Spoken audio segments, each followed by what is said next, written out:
You've probably heard about the rise and fall of Bitcoin and other cryptocurrencies.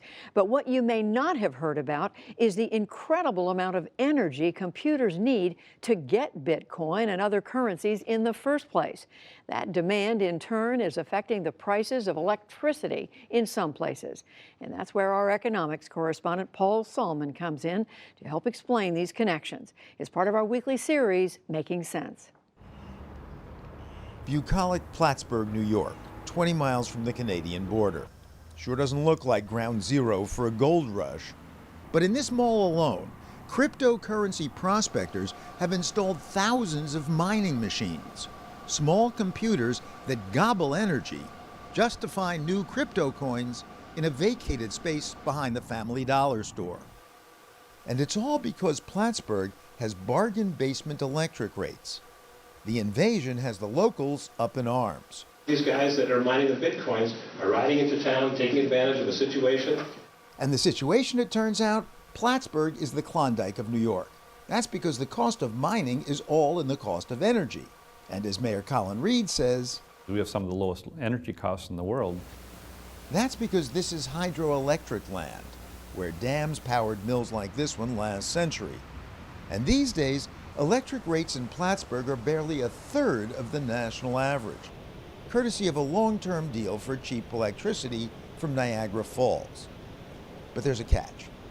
Plattsburgh has a monthly megawatt limit. Exceed it, and they have to pay much higher rates on the open market. If we go over the quota, we can all of a sudden see a huge spike in our electric rates in the winter. Very rarely happened, but it's happening on a regular basis since the Bitcoin operators came to town. How much higher? 30%, 40% higher. And that proved a real budget buster for the residents of chilly Plattsburgh.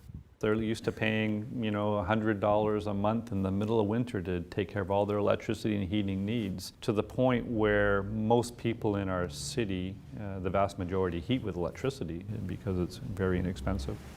And then there are local companies who have relied on cheap energy. Our electric bills changed overnight. Here at the company? Yeah, 20 to 30% increase in the electric bill. Tom Reckney of Mold Right Plastics, where 500 workers churn out 11 million products every day. Caps, closures, jars, and more recently, child-resistant caps for the cannabis market. But margins are thin. They were even thinner once Mold Right's electric bill jumped by $22,000 in March. Plattsburgh was driven over its monthly quota, says Reckney, because miners were gobbling energy. More than twice what we consume. The impact that they're having is extraordinary, for sure. A simple video explains what they use the power for. Miners use special software to solve math problems and are issued a certain number of bitcoins in exchange. The software runs on super-fast, super power-hungry computers, explains MIT's Naya Narula. They're trying lots of different random numbers to see which one is a solution to the puzzle. And the first computer that figures out the right random number that's a solution to the puzzle publishes its answer and gets Bitcoin in return for the answer. The mayor has a few right in his office. They're just cranking away, doing tens of millions, hundreds of millions of calculations a second, and then hooked to all kinds of other machines around the world, and they're all sharing in the profits in trying to find the next cryptocurrency solution. To find the solution and then to add it to the so-called blockchain, a running record of all transactions. That takes more power. This machine of Reed's is just a stack of graphics cards like those used for gaming. It's mining for other cryptocurrencies. And this machine? This here is an actual state-of-the-art Bitcoin machine. The energy use of all these machines is immense. This miner here will use as much power as my house does a month. 19-year-old Plattsburgh native Ryan Brienza deferred college to run Zafra out of the defunct Imperial Wallpaper Mill. He hosts 200 machines from clients all over the country. It's going to cost you more to plug it in New York City, California, or Boston than to host with us. Just to plug it in. Yeah, what you're paying for power there is more expensive than what our hosting rate is. Moreover, Brienza's clients don't have to cope with the machine noise and the heat. That's about as long as I can hold my hand there. It starts to burn. Sometimes when I wash my hands, I use them to dry it off, so. You do? Yeah. Brienza's operation is a drain on Plattsburgh's cheap energy, but it's dwarfed by CoinMint, a Puerto Rico-based operation which first set up shop around the corner from Brienza, and then in this strip mall. No signs, just open doors and immense fans to vent the heat. Thousands of machines inside suck up about 10% of the whole city's electricity. Worldwide, the energy footprint of Bitcoin alone is expected to double by year's end, devouring an incredible 0.5% or more of the world's electricity, as much as all of Austria. The potential impact on global warming is obviously profound. But the allure to miners of cheap energy outposts like Iceland, Washington State, and small, unassuming Plattsburgh is understandable. The cheaper the power is, the more profitable that you can be. How much is any given miner making at the moment? On average, I think mine are yielding like $150 a month per miner. Per mining machine, that is. And argues David Bowman, Plattsburgh gets something out of this too. There's not a lot of opportunities here. They have a really hard time retaining young people. Bitcoin mining is a reason to stay. Get some investment in here in the tech sector, hopefully retain young people that are interested in this whole, because it's a young people's game. But Mayor Reed, who's also an economist, says the benefits to Plattsburgh are indiscernible.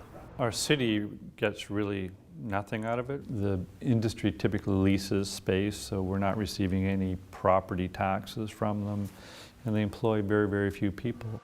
So is Plattsburgh-bred miner Ryan Brienza feeling the heat? Did anybody give you a hard time about this? I do know some like old teachers and stuff who like complain that I made their electric bill go up, but But it wasn't just his teachers. We shouldn't be burdened with this on our backs. In March, residents stormed a city council meeting to complain. Soon after, the council voted to ban all new mining operations for 18 months.